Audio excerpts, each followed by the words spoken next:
Di antara tanda-tanda mautil qalb, matinya kalbu. Jadi kalau kita ditanya, kapankah kita mengetahui kalbu ini mati? Kalbu sudah mulai ada indikasi dia bakal mati. Jawaban beliau ada dua. Yang pertama, adamul huzni. Tidak ada huzn. Masih ingat nama kitab La Tahzan? Ini huzn. Kata bendanya huzn. Tidak ada rasa sedih ala ma fataka minal muwafaqat. Terhadap taat yang engkau luput mengerjakannya. Ala ma fataka, terhadap yang telah luput darimu minal muwafaqat. Daripada ketaatan. Ya, muwafaqat artinya ketaatan. Kita nggak tahajud atau nggak sempet witir, tapi nggak ada perasaan sedih. Bukan putus asa, sedih. Ya. Berarti kolbunya ada indikasi mati. Mati separuh lah, ya, mati seperempat lah. Ini mulai hati-hati. Apalagi yang disebut muwafaqat. Tahajud itu taatnya badan. Taat nafsiyah namanya. Muwafaqat ya. Ada yang di badan. Ada yang di akal.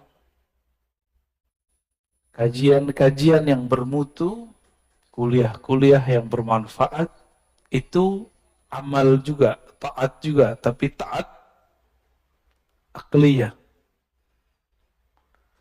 Kita tidak mengikuti kajian-kajian bermutu, kuliah-kuliah yang bermanfaat, dan tidak merasa menyesal, nggak merasa sedih, berarti akalnya mati, gitu. Ya, malam tadi witir nggak?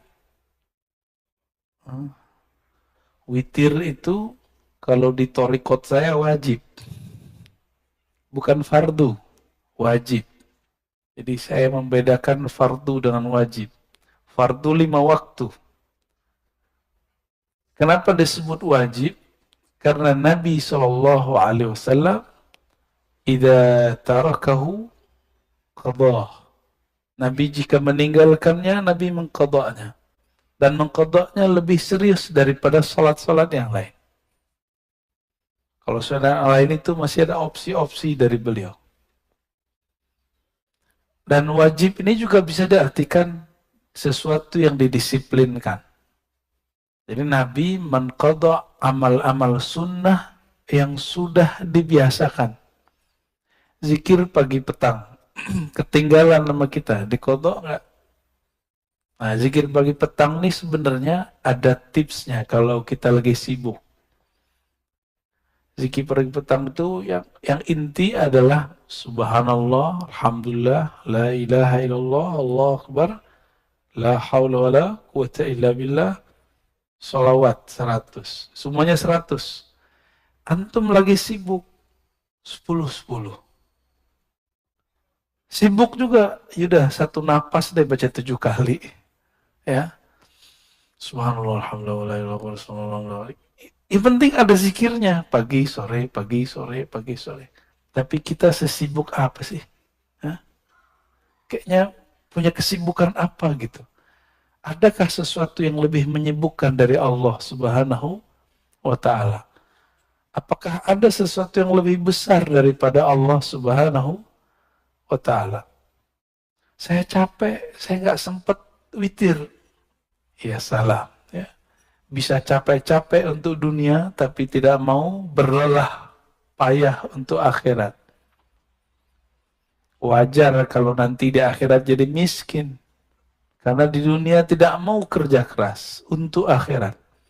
Orang yang malas-malas waktu mudanya, tuanya gimana? Ya kismin, susah nanti, menyusahkan orang dia nanti. Orang-orang yang tidak belajar di masa mudanya, tuanya dia juga nyusahin orang alim. Tapi orang alim ini senang disusahin. Ya.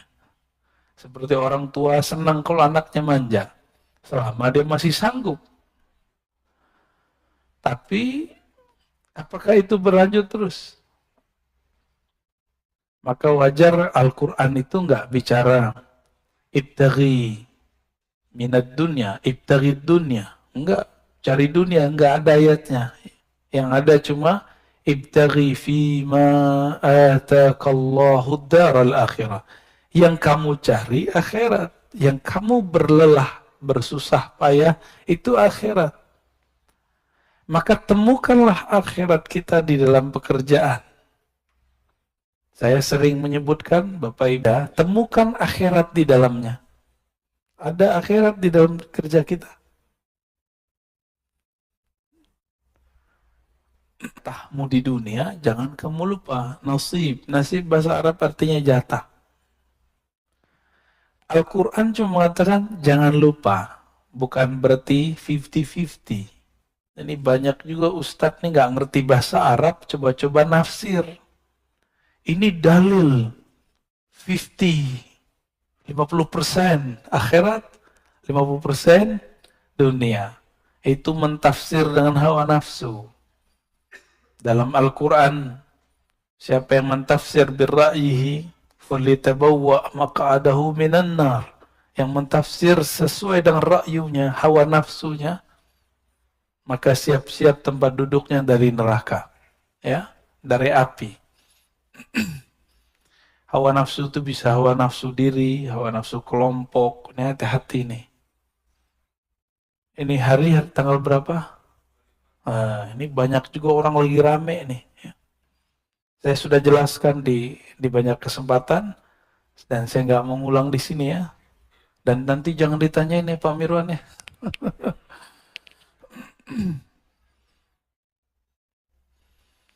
Dan yang kedua, tadi yang pertama, ini dia. Yang kedua, tarkun nadam. Tidak ada meninggalkan nadam. An-nadam artinya penyesalan. Ala ma fa'altahu min wujudiz zallat. Terhadap yang engkau lakukan dari zallat. Seperti zallat, ketergelinciran dalam dosa. Ada perasaan nyesal nggak dengan masa lalu? Kalau ada, berarti kolbunya masih sehat. Ya. Semua kita punya masa lalu. Gak usah disebut-sebut ke orang, gak usah diceritain ke siapa saja.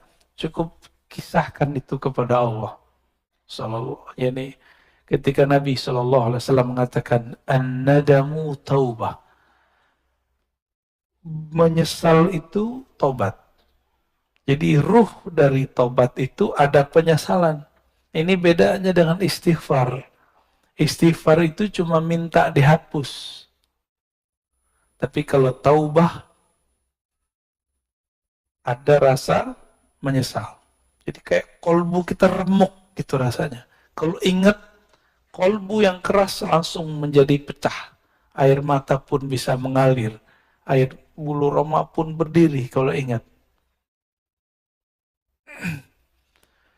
Oleh karena itu, dalam latihan zikir kami, biasanya sebelum zikir kita cek kolbu tuh pakai taubat. Jadi ntar diajak yang hadir zikir itu, ayo kita istighfar. Jika kolbunya tersentuh oleh istighfar, berarti kolbunya masih sehat. Kalau enggak, berarti ada masalah. Istighfar ini juga harus spesifik. Jangan doa doang yang spesifik.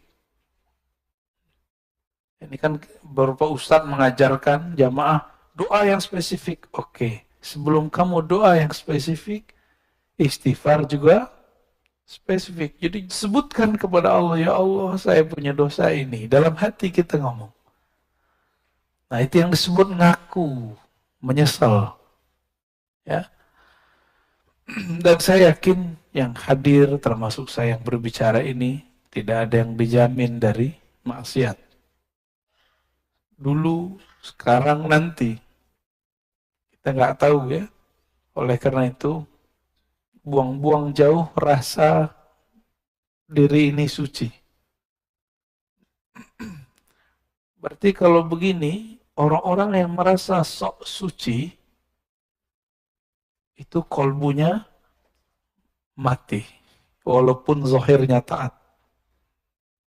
Orang yang merasa sok suci. Siapa lagi? Orang yang merasa paling benar. Orang yang merasa paling benar tidak akan pernah menyesali perbuatannya. Benar nggak? Nah, ini sisi lain. Kalau tadi dosa zahir, sekarang dosa intelektual, dosa spiritual. Salah satu dosa spiritual, indikator kolbunya mati, dia tidak pernah menyesali pemikirannya. Tidak pernah insaf. Tidak pernah mundur, merevisi kata-katanya. Seorang Rasulullah masih merevisi kata-katanya, apalagi cuma seorang ustadz, apalagi seorang pimpinan, rumah tangga kah, suami istri, kita harus membuang ego itu. Jangan sok perfeksionis mengatakan, saya kalau begini ya begini. Itu namanya keras hati, bukan pendirian. Kalau jelas salah, katakan salah. Oh, berarti saya salah. Kok kolbu susah untuk mundur? Barangkali kita kurang mencahayai kolbu dengan nama Allah Al-Latif. Maka saya menyarankan diri saya sendiri dan antum semua, baca nama Allah Ya Latif. Imamuna Abdul Hasan Al-Syazili menganjurkan baca Ya Latif, ya. Ya Latif. Itu 129. Baru ada efeknya.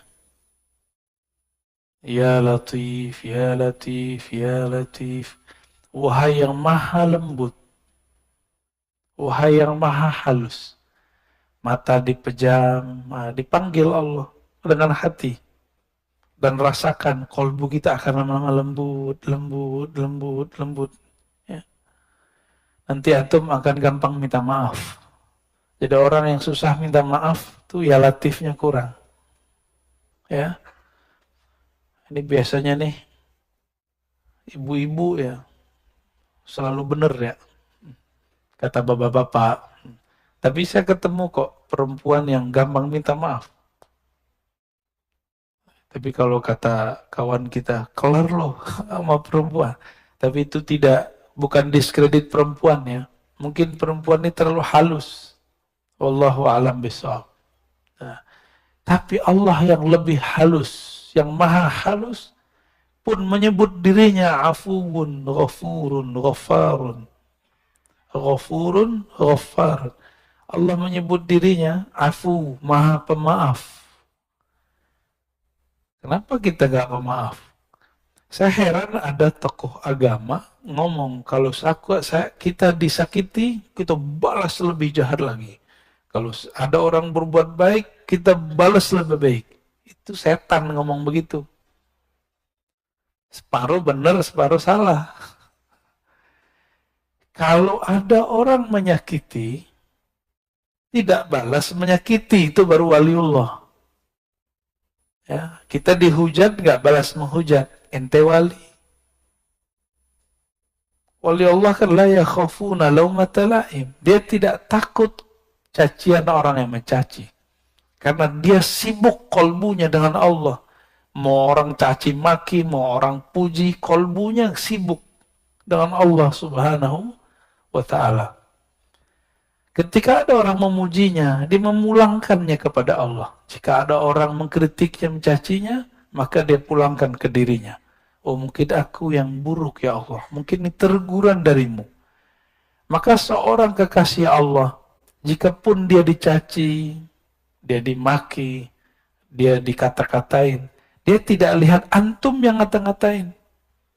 Yang dia lihat, mungkin ini teguran dari Allah Subhanahu wa ta'ala. Atau mungkin ini ujian. Saya emosi atau tidak? Ya. Gimana? Antum dicaci maki, emosi panas ya? Biasa aja lah ya. Rasulullah Shallallahu Alaihi Wasallam itu makhluk yang paling banyak dicaci. Benar. Di Quran lengkap. Majnun, asatirul awwalin, dolla, macam-macam. Nabi itu gila. Adakah cacian yang lebih tinggi dari gila? Gak ada, itu paling tinggi udah. Agak rendah dikit, asatir, awwalin, suka mendongeng. Rasulullah ini suka membawa kisah-kisah masa lalu. Bahkan itu menjadi perintah di Quran. Waqsusil qasasa. Bagi mereka ini dianggap sebagai dongeng. Dongeng apa lagi nih, gitu ya. Terus kalimat berikut, la ya'zum az-zanbu 'indaka 'azmatan tasudduka an husnil dhanni billah. Nah, ini beliau lagi ngasih harapannya. La ya'zum az-zanb. Tidaklah dosa itu jadi besar. 'azmatan, benar-benar besar, tasudduka an husnil dhanni billah.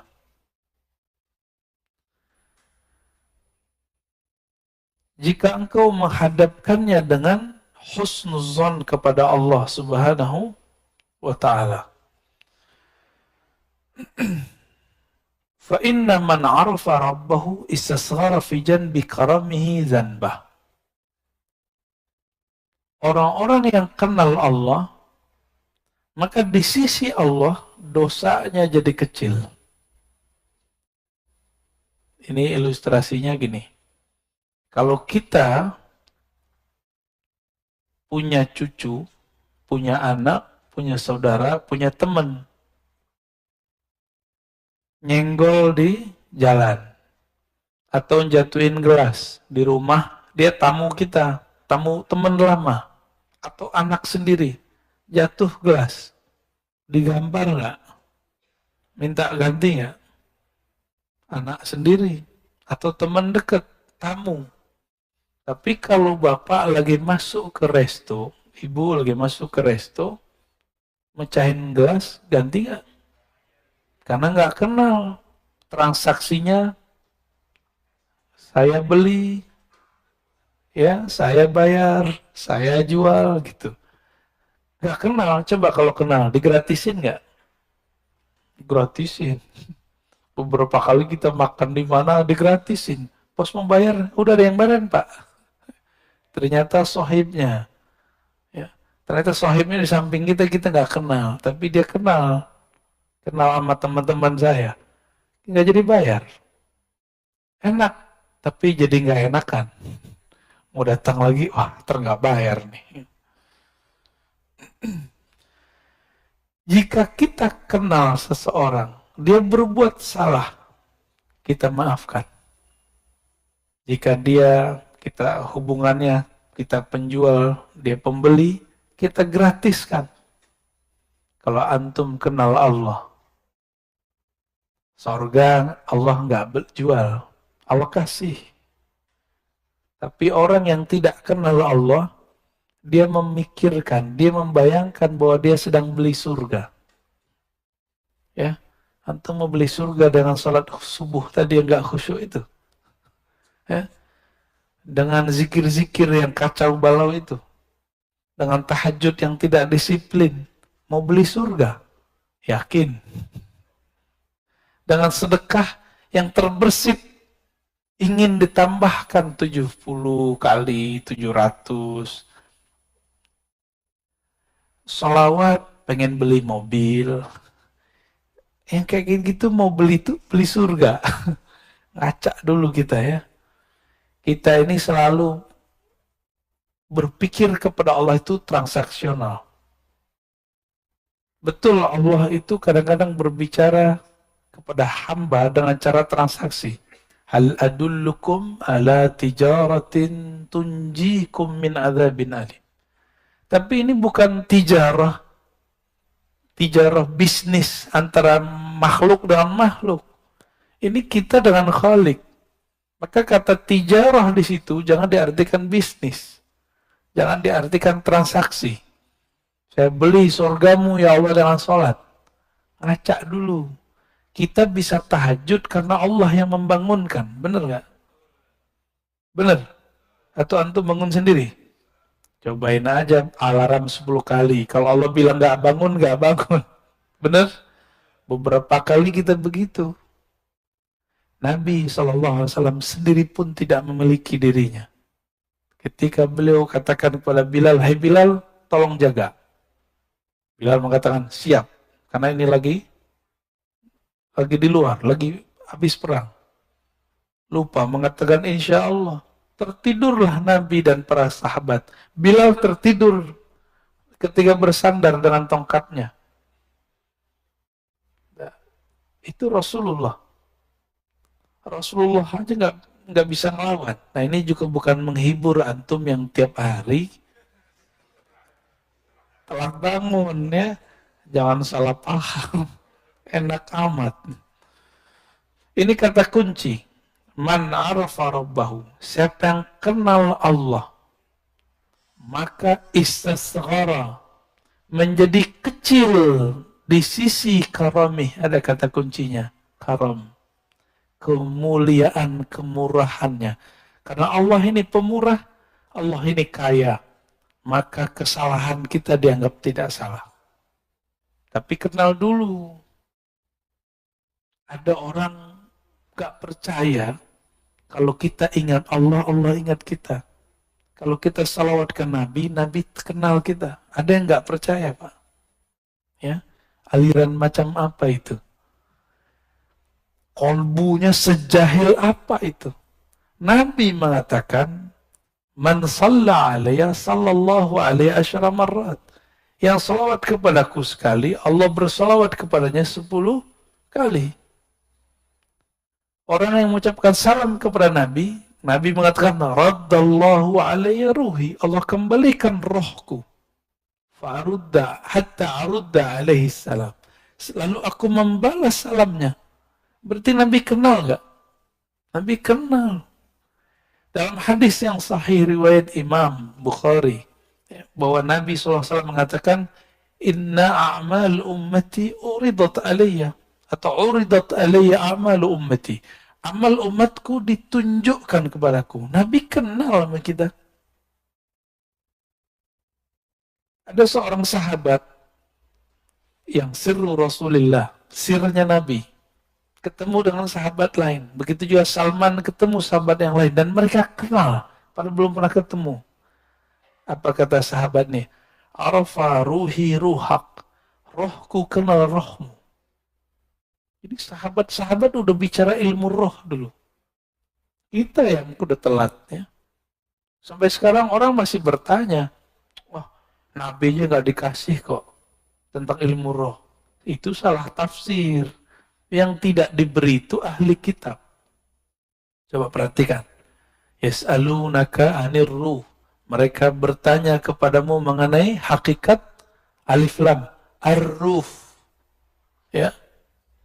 Lalu ada lafaznya, "Wa ma utitum minal ilmi illa qalila." Tidaklah kamu diberi. Siapa kamu? Antum. Antum itu yang nanya tadi siapa? Ahli kitab, Yahudi. Tidaklah kamu wahai Yahudi diberikan ilmu ini kecuali sedikit. Maka sampai hari ini Yahudi pasti mencari orang yang bisa mengurai ilmu ruh. Jika ketemu bukan bagian dari mereka, bunuh. Musuhi, serang. Begitu. Diserangnya bagaimana? Oh, sekarang cara mereka menyerang pakai orang dalam. Ustadz lawan ustadz, kiai lawan kiai. Bukan wali lawan wali, Pak. Wali setan lawan wali Allah ya. Ya. Kalau wali Allah nggak mungkin perang dengan sesama wali Allah. Sayyidina Umar dilaporkan oleh orang bahwa ada sahabat Rasulullah Ahlul Badar mabuk-mabuk. Udah dijilid itu dipukul. Terus orang ini mengatakan, yang lapor, wahai Umar, ya Amirul Mukminin, laknat saja dia. Kata Umar, ente boleh hukum dia secara fisik, tapi tidak boleh melaknatnya. Fa'innahu yuhibbullaha wa rasulah. Dia sangat cinta kepada Allah dan Rasulnya. Jadi Umar membedakan hukum zahir dengan hukum batin.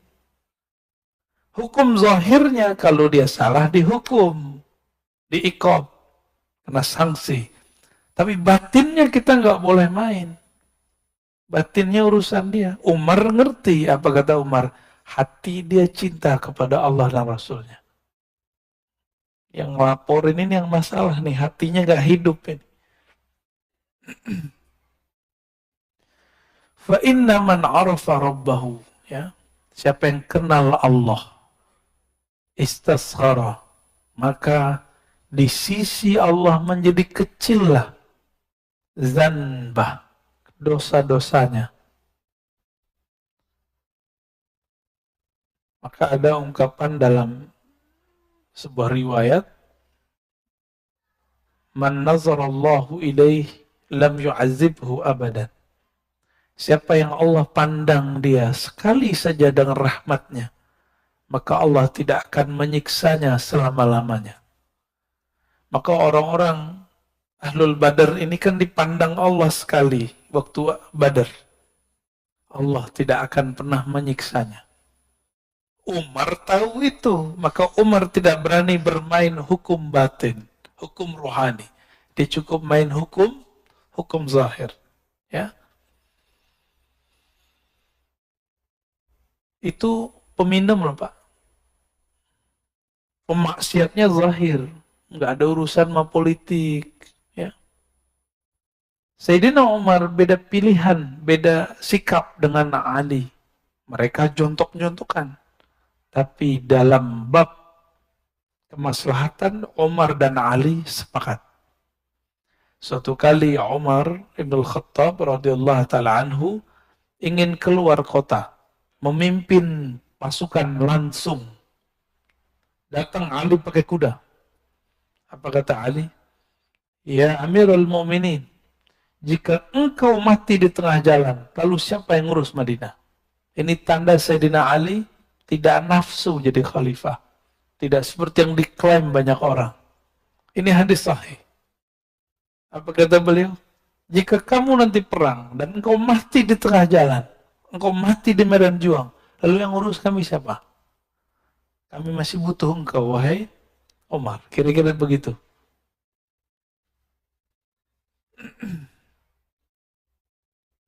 Jadi orang beda politik, tapi untuk maslahat bisa sama.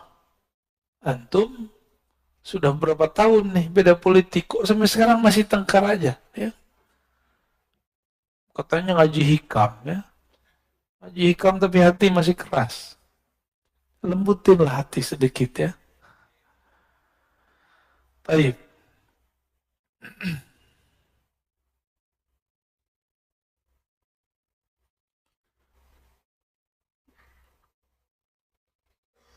Nomor 50.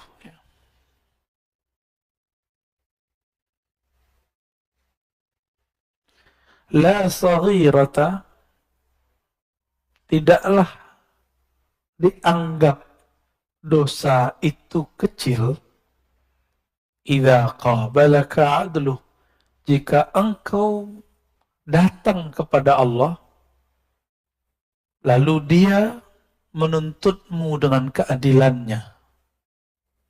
Jadi jangan pernah minta keadilan Allah. Ini kayaknya ada yang minta keadilan Allah, ya. Ada yang berani minta keadilan Allah? La saghirata, tidak disebut dosa kecil jika Allah menanggapimu dengan keadilannya. Jadi jangan pernah mengatakan, Allah nggak adil nih. Jangan pernah ngomong gitu. Kok kita yang kena corona? Kok zaman kita yang kena corona? Gitu. Jangan ngomong gitu ya. Orang yang berbicara seperti itu berarti nggak kenal Allah. Bahwa Allah itu sudah banyak memberi rahmat untuk kita. Allah itu sudah banyak maafin kita lah Pak. Di zaman dulu, satu dosa itu langsung diikop. Sekarang udah berapa kali dosa kita lakukan, Allah nggak langsung ikop. Maka ini Allah kasih kesempatan supaya tidak mengulang kembali. Kalaupun terulang, balik aja lagi ya.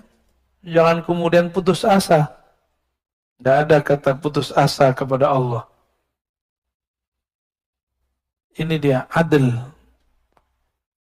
Oleh karena itu, Imam Abul Hasan Al-Asy'ari mengatakan, mintalah rahmatnya. Jangan engkau pernah minta keadilannya. Minta rahmat Allah, maksudnya gini, saya dengan sholat saya tadi, saya nggak yakin Pak bisa masuk surga. Kalau Allah nih hitung-hitungan adil dengan kita, Allah akan bilang, kamu sholat aja nggak khusyuk, terus minta surga. Dibuang Pak. Pasti dibuang. Kemarin makan minum, baca doa nggak? Beneran? Lupa kan? Di awal sama di akhir. Itu aja lupa. Allah itu pengen selalu diingat. Inilah sisi yang kita sebut feminimnya Allah. Allah itu maha feminin. Bukan seperti ya, inilah yang Allah titipkan kepada perempuan. Perempuan kalau kekasihnya tidak ingat dia ngambek gitu. Maka Allah mengatakan, ghayur, aku pecemburu yang sangat cemburu. Jadi jangan coba-coba minta Allah pakai keadilannya, tapi mintalah Allah dengan kemurahannya. Wala kabirata, tidak disebut kabir, dosa besar, kabirah. Jadi orang Arab itu kalau nyebut dosa, itu cukup sebutkan kata besar, lalu tambahin ta marbutah. Indikasinya negatif. Yang besar, apa yang besar? Sesuatu yang negatif. Tidak disebut dosa besar jika dia menerimamu dengan fadluh, kemurahannya, dengan anugerahnya. Seorang ayah, ibu melihat anaknya yang salah, itu pakai keadilan atau pakai kemurahan? Jadi kemurahan hati orang tua, maka dia kemudian memaafkan itu anak. Jika jika seorang ayah kepada anak-anaknya seperti itu, apalagi Allah kepada hambanya. Allah itu lebih sayang kepada kita daripada orang tua. Ya. Sama orang tua sayang-sayang, tapi tongkarnya selalu. Ya. La saghirata ila qabadaka adlu. Tidak disebut dosa kecil jika Allah menerimamu dengan keadilan. Tidak disebut dosa besar jika Allah menerimamu dengan kemurahan. Ya. Maka kita selalu mengatakan, Allahumma inna nas'aluka rahmatak. Ya Allah, kami minta kemurahan rahmatmu. Jangan katakan, ya Allah, inna nas'aluka adlak. Kalau Allah mau mengasih keadilan, maka semua manusia berhak disiksa, kecuali para nabi. Hanya para nabi lah yang betul-betul adil. Dan para wali. Tapi para aulia pun mengatakan, kami ini pendosa. Nabi pun mengatakan, kami ini pendosa.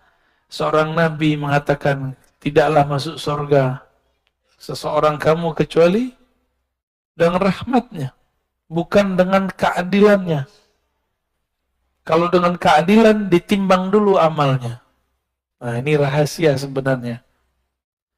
Kalau Allah ingin memasukkan seseorang dalam surga dengan keadilannya, maka Allah akan menimbang dengan detail, dengan rigid. Tapi kalau Allah sudah ingin memasukkan seseorang ke dalam surga, maka orang itu ditimbang, dihisap, tidak rigid. Ini yang disebut dalam hadis. Wa yuhasabu, dalam Quran juga ada, wa yuhasabu hisaban yasira. Maka Nabi sampai di ayat itu berdoa, Allahumma hasibna hisaban yasira. Dan di akhirat si hamba dihisap dengan hisap yang yasir, yang ringan, yang mudah. Jadi kalau kita biasanya nih orang-orang lembaga-lembaga yang diakreditasi, petugas akreditasi datang. Kalau udah kenalan, teman sesama kuliah nih, jadi rektor gitu ya, atau jadi direktur. Gimana? Jadilah tahu sama tahu aja deh. Aku tinggal beres, siapin borangnya, udah kita pulang. Langsung dikasih nilai A plus karena sudah kenal. Jadi makanya orang yang memberi akreditasi ini nggak boleh satu, harus lebih dari satu. Supaya ketika dia kenal, dia memberikan kemurahannya tanpa objektif, harus ada juga yang galak-galak dikit. Gitu. Ya. Beruntunglah kalau punya lembaga, lalu yang melakukan akreditasinya kenal. Ada juga yang lucu. Ada seorang kepala sekolah, dia udah ketakutan, akreditasinya belum benar. Atau tim akrediturnya dulu adalah siswa dia yang sekarang sudah jadi doktor. Ya, cium tangan ketemu, ya beres. Ya, nggak ada masalah, Pak. Langsung nilainya A. Kenapa? Cukuplah saya bukti bahwa sekolah ini bagus, kata anaknya. Wallahu a'lam bis-shawab.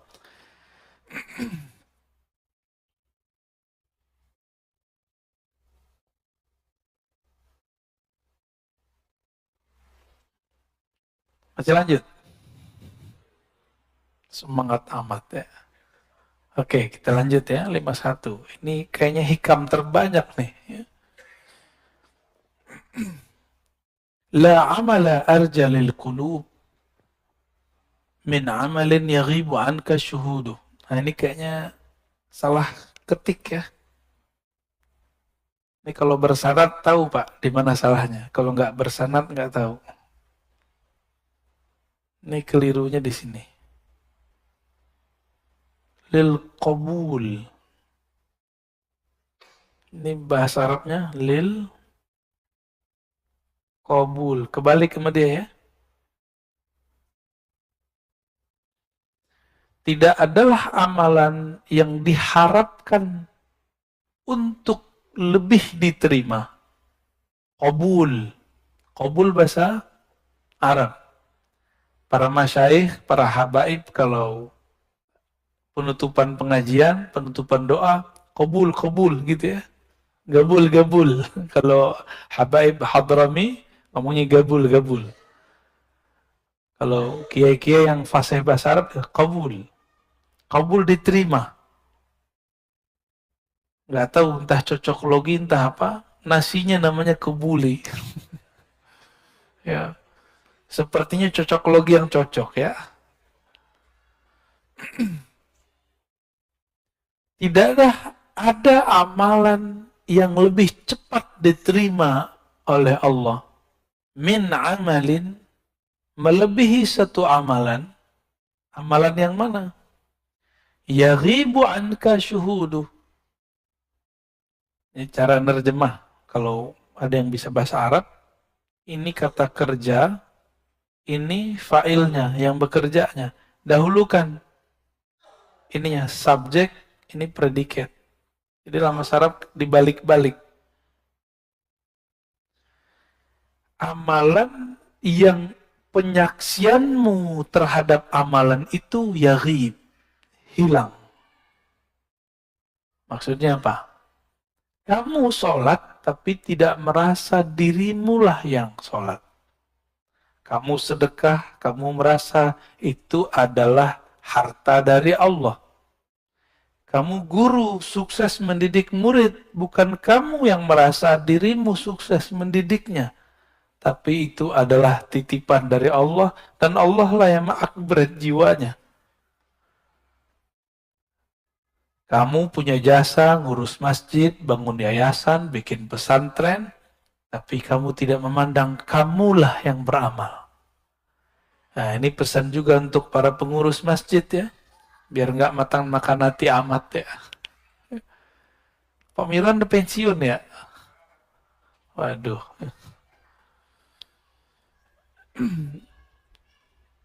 Amal yang paling berat di tengah masyarakat itu ngurusin fasilitas bersama. Yang kita sebut wakaf lillah. Karena ini milik Allah. Maka orang yang tulus melakukan ini, tulus ngurusin ini, itu dia dapat amal yang paling besar. Selama dia tidak merasa berjasa.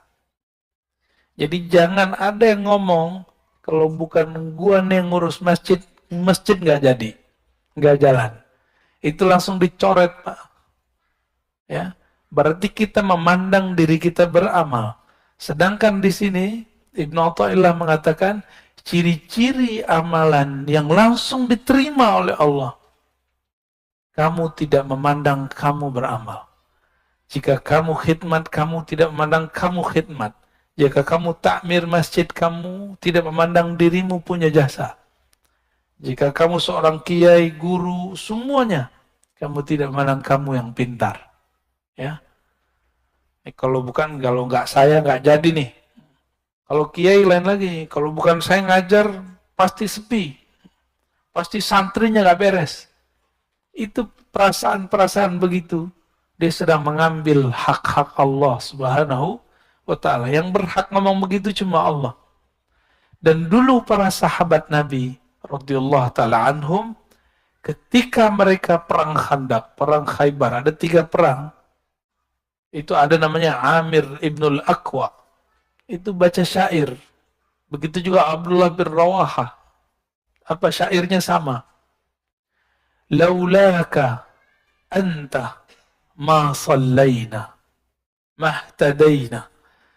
Ya Allah, jika bukan karena Engkau ya Allah, kami tidak dapat hidayah. Kami tidak dapat melaksanakan sholat. Nabi di hadapan mereka. Jadi Abdullah bin Rawaha, Amir ibn al-Aqwa bersyair depan Nabi, dan para sahabat pun ikut bersyair. Nabi pun ikut berdendang. Jadi Nabi ini suka seni, Pak. Makanya ulama-ulama pewaris para Nabi, itu kolbunya pasti ada nilai seninya. Orang-orang yang keras hatinya, bukan pewaris Rasulullah, itu mengharamkan seni secara mutlak. Ya, agak keras, kaku. Ya. Sudah paham antum maksudnya? Ya. Tahu sendirilah ya. Saya dulu pernah mengharamkan musik, dan itu hampir 5 tahun. 3 tahun sangat keras, 2 tahun berikutnya proses mulai menerima dalam syarat tertentu. Akhirnya sampai hari ini nggak bisa main musik, Pak. Alhamdulillah. Karena dulu mengharamkan semua. Nah, sekarang kita pilah-pilah, ya, sesuai dengan hadis Nabi Shallallahu Alaihi Wasallam bahwa Nabi memilah-milah. Ada syair yang haram, ada syair yang makruh. Ada 5 hukum syair itu: haram, makruh, mubah, bahkan dianjurkan, bahkan ada yang wajib. Syair-syair jihad yang dulu dibaca oleh Abdullah bin Rawaha itu wajib dikemenangan kembali. Inilah yang dihidupkan oleh Sultan Al-Muzaffar, dibaca kembali ketika umat Islam di zaman itu diajak jihad melempem semua. Maka beliau bacakan syair-syair itu, dalam sirah-sirah Nabi. Inilah awal maulid Nabi di tengah umat Islam Sunni, bukan dari Syiah. Ya, ini masjid ini ada maulid nggak kemarin? Ada. Alhamdulillah. Ya. Wa yuhtaqaru 'indaka wujuduh.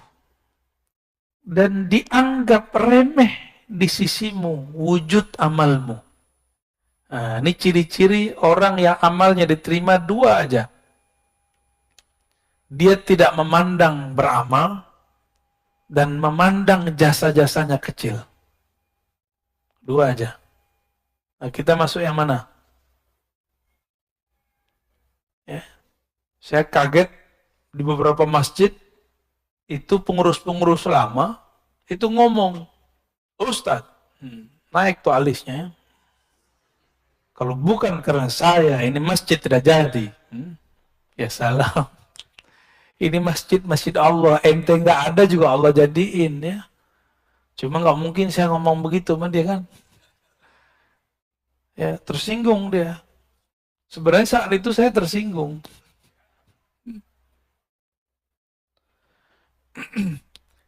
Ini ciri-ciri amal yang qabul ya. Qabul, amal yang diterima. Jangan dibaca kubul ya. Terhilang wawunya.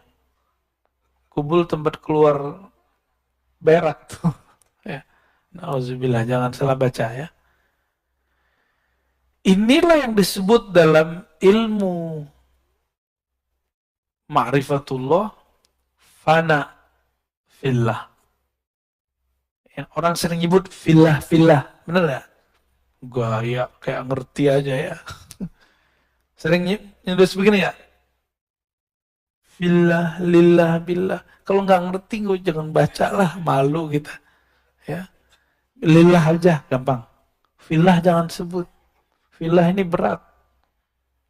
Fillah itu dalilnya, wa man jahada fina lanahdiyannahum subulana. Siapa yang mujahadah fina di dalam kami, itu maksudnya apa tuh? Dalam cinta kepada kami, menghilangkan dirinya dalam diri kami, menghilangkan sama basarnya dalam sama basar kami, menghilangkan amalnya dalam amal kami, perbuatannya dalam perbuatan kami. Allah masih nyebut kami loh di situ. Lanahdiyannahum subulana. Kami baru tunjukkan jalan-jalan, banyak jalan bukan satu, menuju kami. Ya, kalau syariat jalannya satu, tapi kalau jalan rohani, kalau sudah dibuka jalannya banyak. Itu sebabnya banyak thariqat. Kalau mazhab cuma 4 mazhab, syariatnya sama, cuma pemahaman yang beda. Tapi thariqah bisa banyak.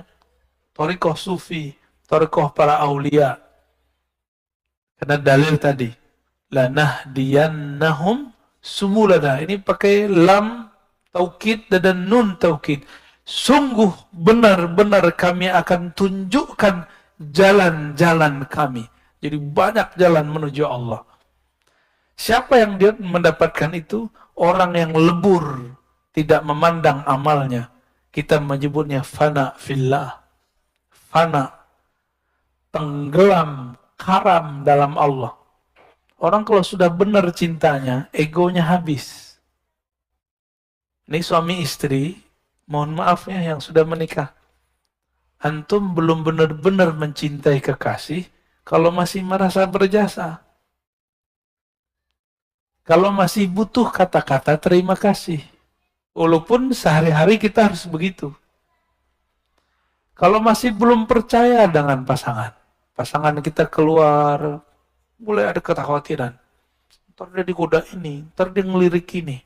Berarti kita nggak ada percaya sama dia. Betul, jangan percaya sama pasangan. Percayalah dengan Tuhan dia. Maka kalau pasangan kita keluar, kita katakan, ya Allah, aku titipkan pasanganku kepadamu. Aku titipkan anak-anakku kepadamu. Aku titipkan, begitu. Guru dengan murid sama. Guru capek kalau semua urusan murid diurus sama dia. Urusan dunia akhiratnya lelah. Maka seorang guru nggak boleh juga jumawa, ya, nggak boleh juga merasa sok berjasa. Dia cukup katakan, ya Allah, hanya Engkau yang urus mereka.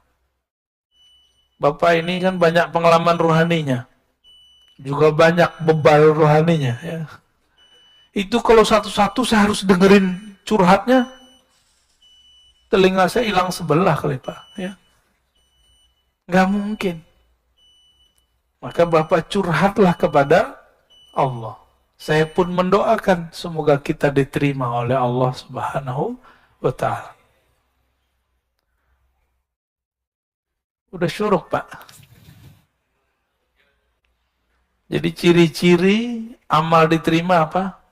Jadi ilmu tasawuf, ilmu mengetahui amal diterima apa enggak. Nanti antum coba lihat. Barusan subuh merasa soleh nggak? Huh? Merasa dapat pahala dunia dan seisinya nggak dengan sholat sunat tadi? Anda nggak yakin. Orang takbir aja nggak jelas. Takbir aja ngantuk-ngantuk. Ya. Baru ingatnya pas Assalamualaikum. Baru ngeh gitu. Jadi gerakan itu cuma karena sudah biasa. Jadi kayak orang silat, kalau sudah mulai takbir, ngikutin aja. Begitu kita tidak kuat menahan gejolak pikiran itu kemana-mana, tanda bahwa kita ini tidak bisa menguasai diri sendiri. Terus antum menguasai orang lain. Ya.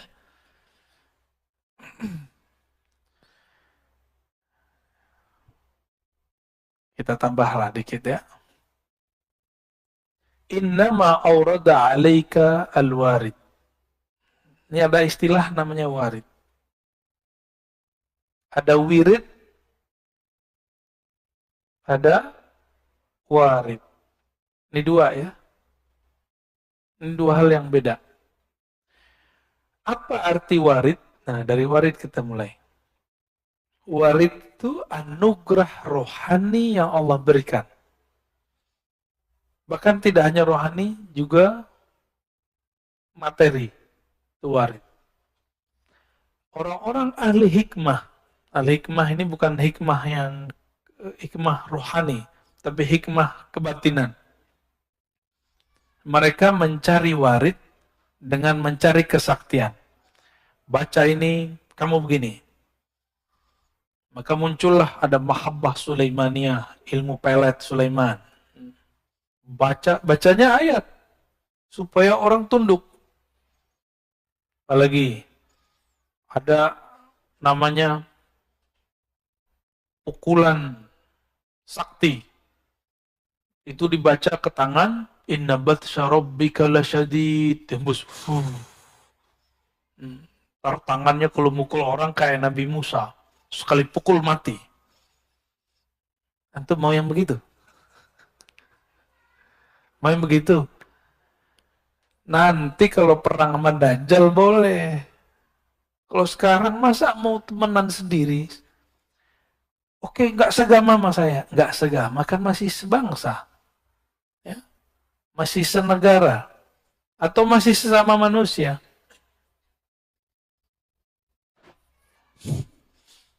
Jadi warid itu anugerah.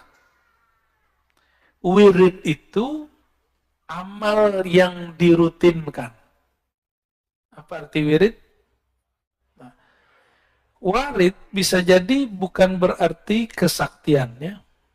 Bisa kesaktian, bisa kesejahteraan, tapi itu zahir. Baca waqiah supaya harta melimpah. Saya mau tanya sama antum, kalau antum nggak baca waqiah, rezeki udah ada belum? Berarti waqiah untuk apa? Maka sekarang hikmahnya jangan hikmah rendahan. Hikmah itu ada dua. Hikmat al-batiniyah, ya, ad-daniyah. Hikmah kebatinan yang rendah. Ada hikmah al-batiniyatul ulya, al-a'la. Hikmah yang tinggi. Apa hikmah yang tinggi? Saya sadar Tanpa saya baca Waqiah pun Allah sudah kasih jatah rezeki. Lalu Waqiah itu untuk apa? Ternyata Waqiah itu diajarkan oleh para ulama dari dulu. Di situ ada ayat-ayat tauhid tentang akhir zaman, tentang surga neraka, lalu di situ ada tentang tauhid. Ada 4 pertanyaan.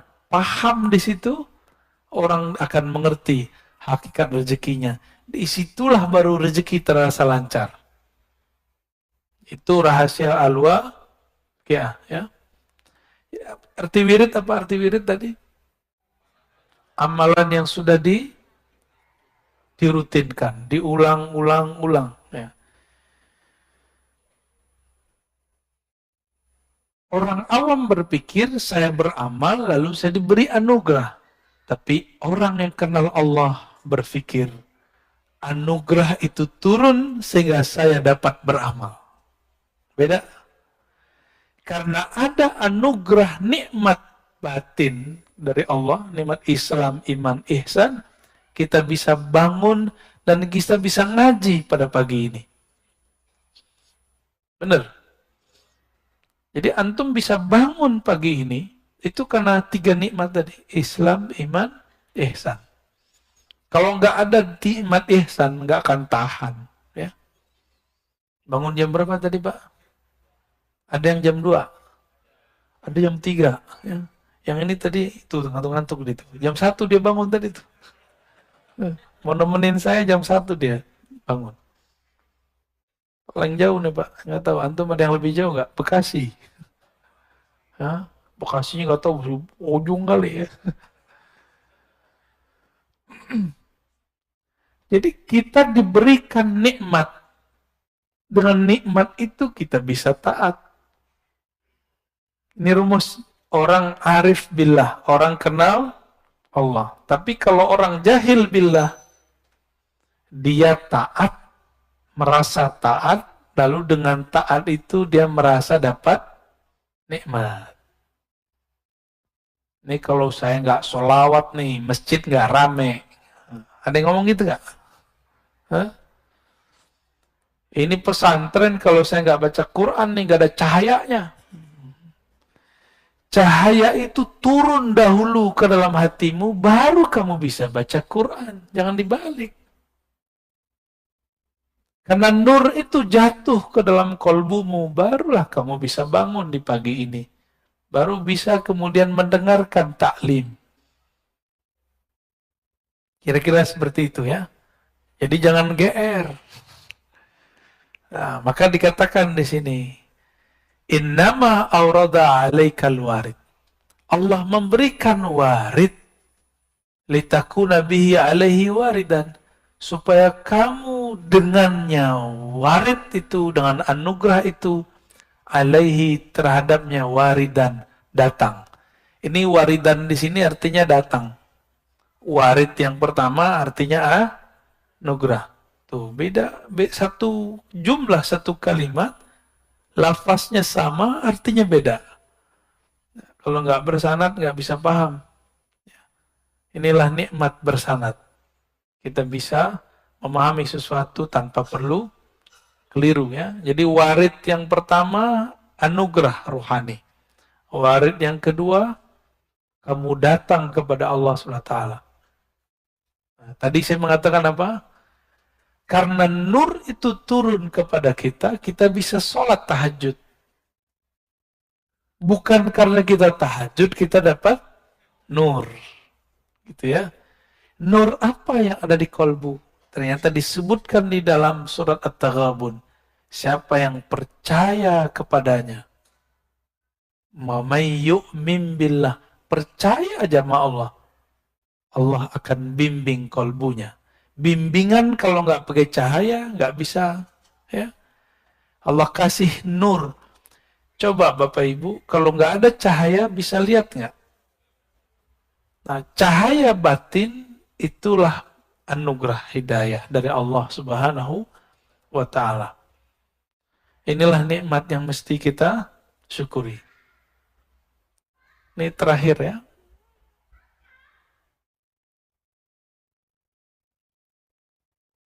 Awrada 'alaikal warida. Dia memberikan kepada kamu warid. Liyatasallamaka min yadil aghyar. Agar engkau selamat daripada gangguan selainnya. Aghyar. Waliharriraka min rikil athar.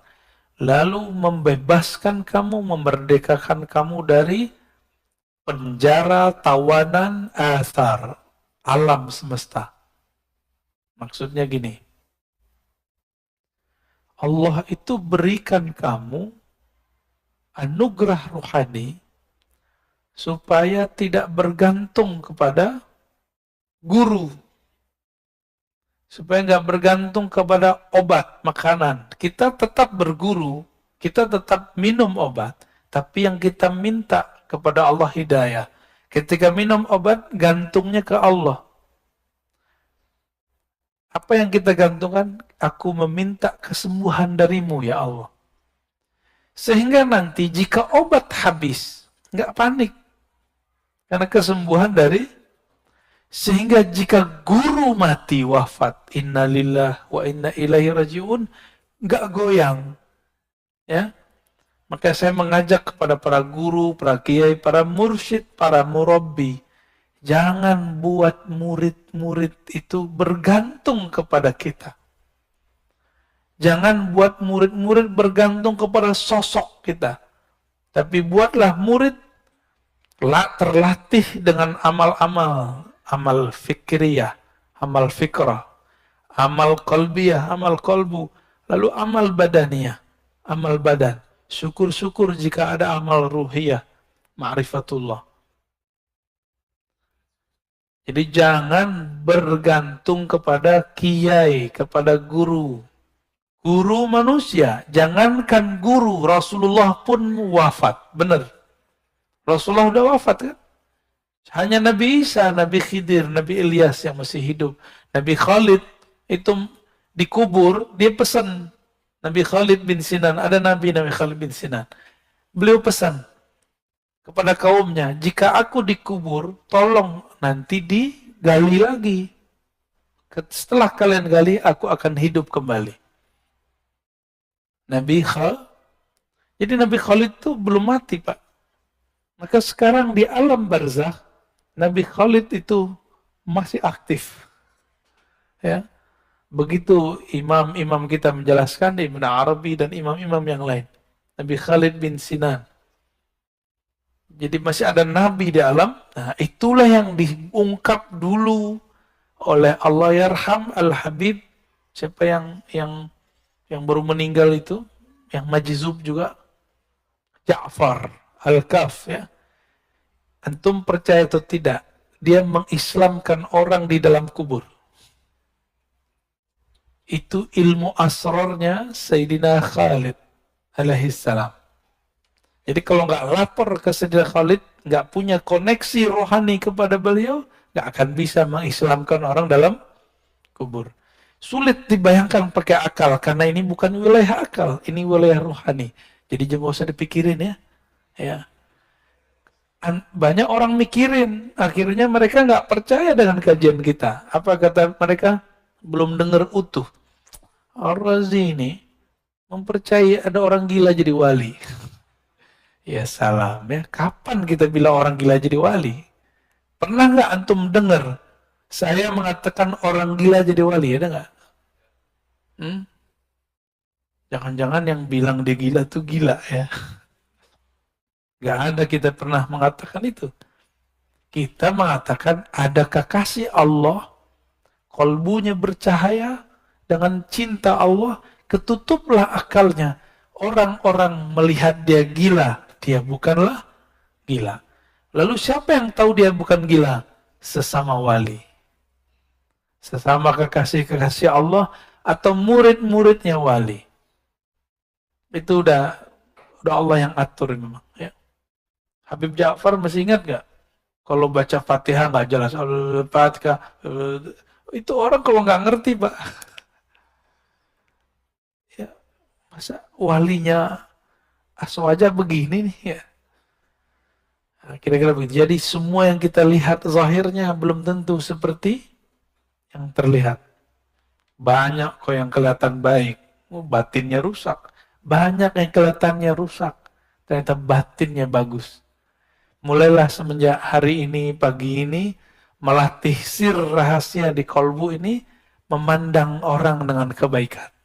Ya, untuk ada intel di sekitar kita itu, kita baik-baik aja sama mereka ya. Mereka kan intel itu manusia juga. Ya, kalau kita baik, terkolbunya kayak ke bawah.